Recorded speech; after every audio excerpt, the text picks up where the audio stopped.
Hello, everyone. Good afternoon, Miday. I'm Shereen. And I'm Pepe. Yeah, she's my dive buddy, and we are here today to talk about diving in Terengganu and why we enjoy it so much, and the Sultan Mizan Underwater Photography Awards. How does this work? Okay. Okay. Okay, so maybe I'll go first. Let's talk about diving in Terengganu. So I'm sure you know Terengganu is a small state at the east coast of Peninsular Malaysia. Everyone know, right? I'm sure you know your geo. So why dive in Terengganu? You know, why is this such a favorite spot for both of us in Terengganu? In Terengganu, there are actually multiple islands which you can choose from, and they are all paradise to us. I mean, in our view. So we have Pulau Tenggo, my favorite, Lang Tengah, her favorite.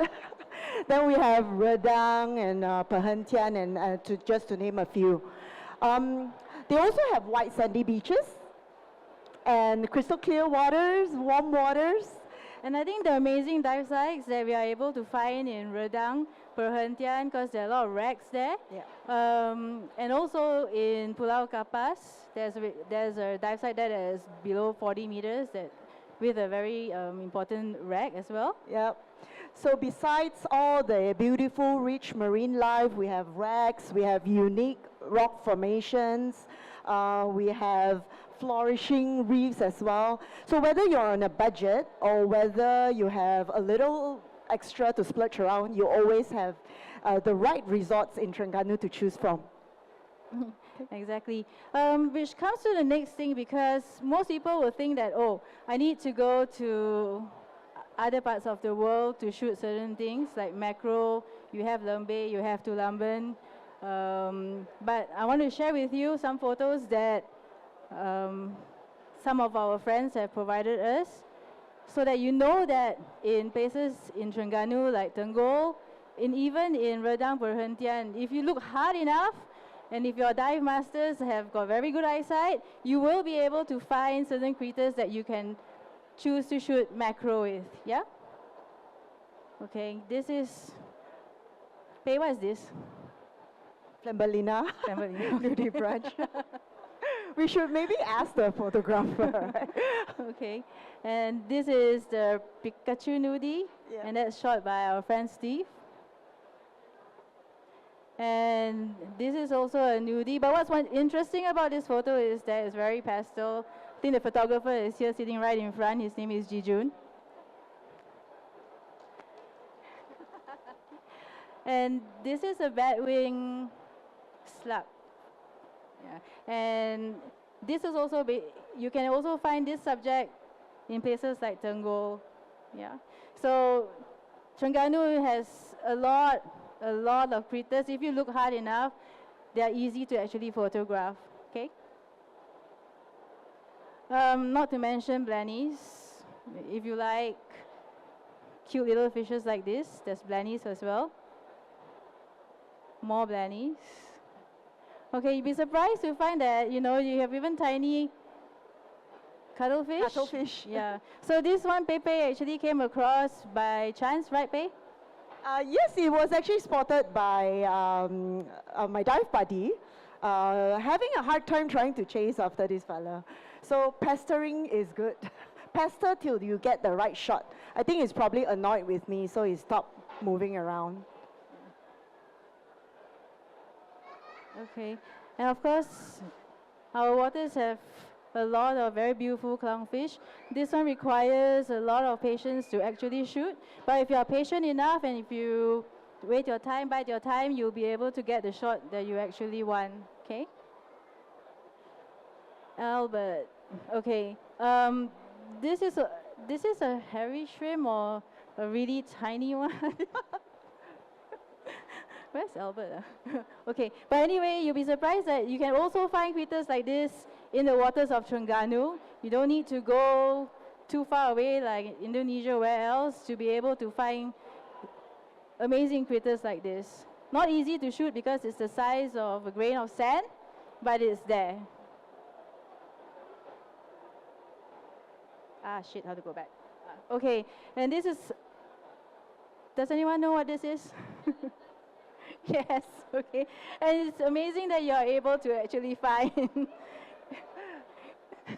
skeleton shrimps in Tenggol as well. Okay, and this is really an amazing shot. And last year's runner-up for macro in the Grand Awards category, this is his shot of a shrimp.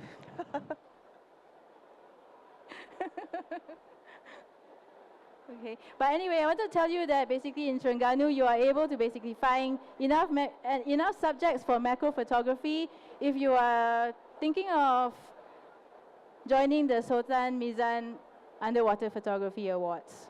Okay, let's go to wide angle.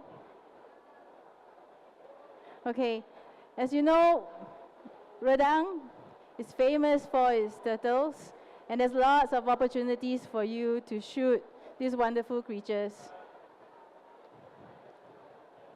Whether in the reefs, more reefs, okay? And you also have subjects like very beautiful fishes that you can actually focus on, but they're not very easy to shoot because they move around so much. So really, as a photographer, you just have to stay one place and take your time, focus, and you will get the shot that you need. And of course, jellyfishes. Need to be a bit brave to come close to this, but it's very beautiful when you get the shot. Okay, the islands in Terengganu, Perhentian, Redang, Kapas, all have very different kinds of reefs, wrecks, right? So wrecks are another subject that you can focus on in order to shoot for wide-angle photography as well. And also reefs, divers.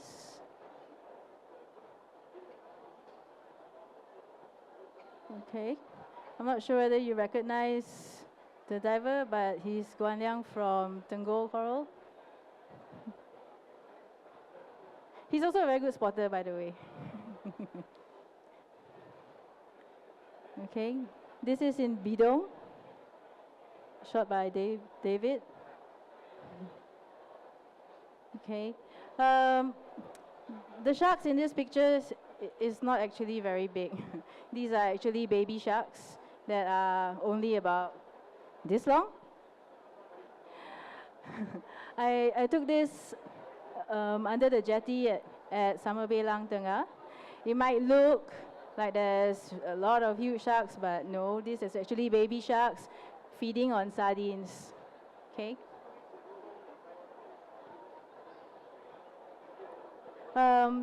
There's also potential for split shots as well. So if you are thinking of submitting your photos for the competition this year, split shots are also something that you can also consider doing.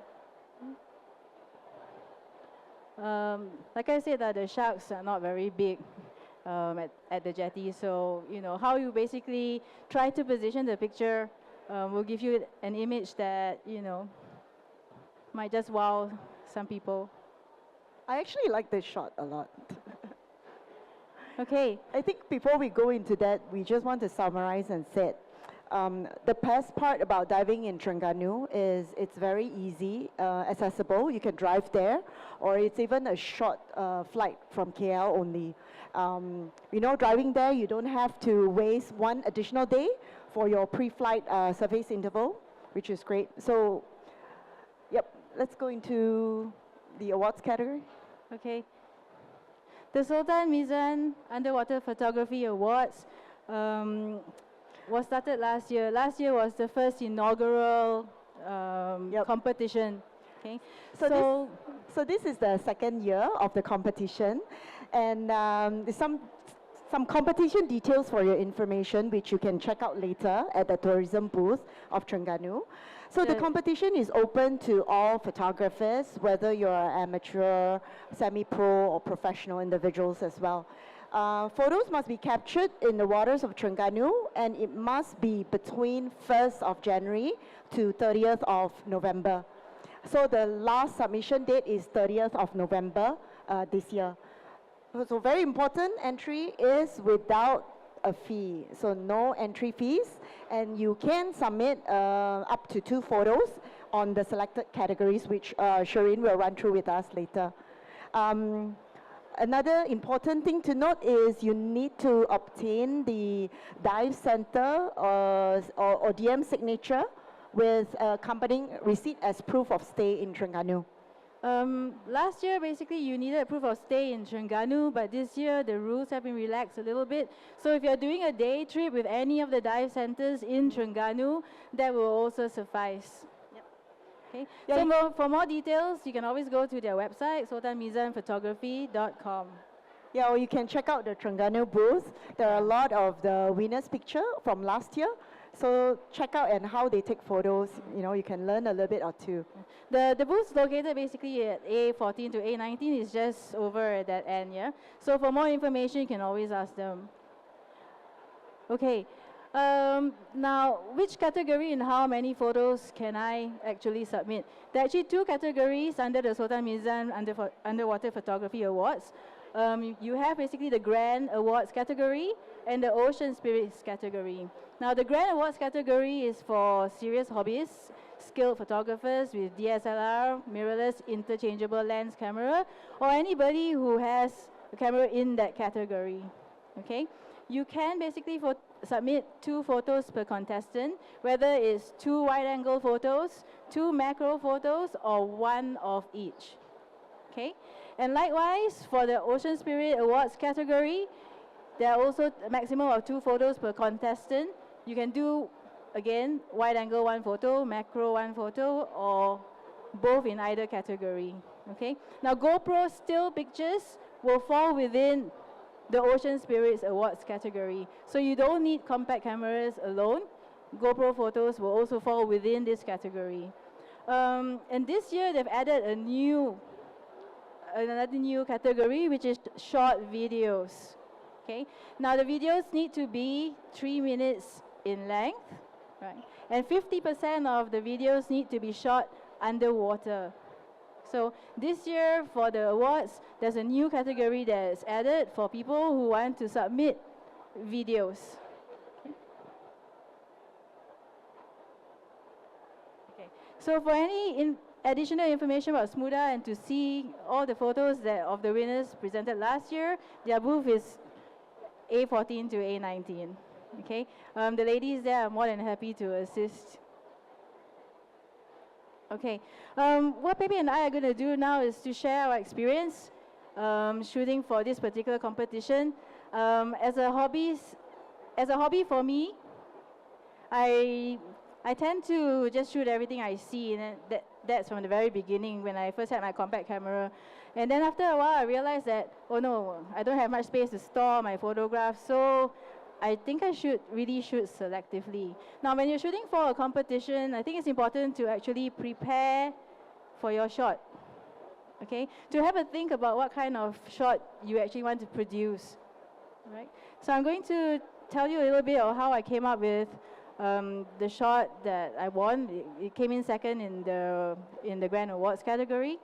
I was flying to Terengganu, and I was thinking to myself, hey, Lang Tengah has the first underwater airplane rack, yeah? And I was thinking like, oh, okay, maybe I shoot the plane. And then I was flying there, I was thinking like, oh, got clouds. And if you see, the plane is actually mounted on steel bars. And I was thinking, how do I shoot this thing without the steel bars? So I thought, but planes usually they fly through clouds, ma. So I think I will create some clouds. And how exactly do I do that? Okay, so I attempted this shot 3 times. 3 times because I thought, okay, I experiment. So the first time I went down with myself and 1 DM. So we were finning the clouds until we ran out of air. So end of story. So I tried again a second time, and I forgot to put the pilot in the plane. So I thought, okay, a plane flying through the clouds with no pilot also doesn't make sense. So what we did was, I finally went down with 5 people in order to prepare for this shot. So we had to put the pilot in the cockpit. And the poor fellow, because I had to put a video light on him, he had to have his eyes closed throughout. you know. And it was difficult for him because he was trying to maintain buoyancy within the cockpit. So when we were trying to shoot, he was going up and down because he couldn't see, right? So it takes a little bit of preparation in order to get this shot. And so happened, I happened to have a Malaysian Airlines pilot with me, which is why I got the blue and red, because on most airplanes, if you didn't know, there's always a red line on one side and a green line on the other side. So input from some professionals sometimes will help make the shot a little bit more creative. Okay, so this was the end shot, but it took 3 of us, including myself, to create the sand clouds from below. So each of the DMs took off their fins, and I'm standing here going like this, and my other 2 DMs are also going like this, and my pilot inside is going up and down. So you know, it took me about maybe 10 shots to actually finally get the clouds that I want, and to also be very careful with the lighting, because this shot was actually taken at about 7 a.m. in the morning. So in order to do the setup, I went out at about 6 in order to actually prep for this shot, because I wanted the shot to look as if it was a sunset shot. So I couldn't have very strong sunlight, yeah. But anyway, you know, just to let you know that for any competition, it's always good to plan your shots, to have a good think outside the box, to think of an image that is unusual, okay? Pepe is going to talk about her nudie. Well, mine is not as complicated as hers, right? But I was actually using a Olympus TG4, and I know that I wanted to shoot macro. It's impossible to shoot like her for wide angle. So I too plan for my shots, and I know that I like a standing position for my nudie. So it took me a while. I don't have that much of behind the scene like hers, because it's really a lot of failed shots before I actually get this nudie and this shot that I wanted. Yeah. So I think the use of the backlight behind to illuminate the nudie is something that is quite special. And it's not easy, you know. Sometimes they don't go in the standing position, because if you know nudie very well, they will just tend to move around, not standing up. So patience, a lot of patience is needed to make sure you get what you want.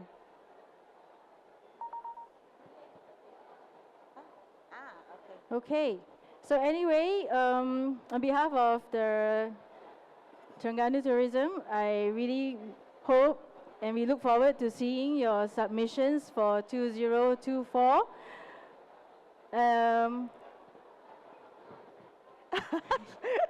Okay. She actually liked this picture a lot, but not me. So I think last but not least, we want to say underwater photography is not always about marine life. It's not always about wrecks or unique rock formations. I know it's about, for us, I think it's about capturing the moment in time and creating the memories. So we do it all the time on land, right? Like right now at midday, you take a photo, and then you take videos of what you have been going through. So now, why not do it underwater, creating memories like this? So, okay. Does anyone have questions about the Sultan Mizan Underwater Photography Awards? Like I said, it's open to everybody who has a camera or a GoPro.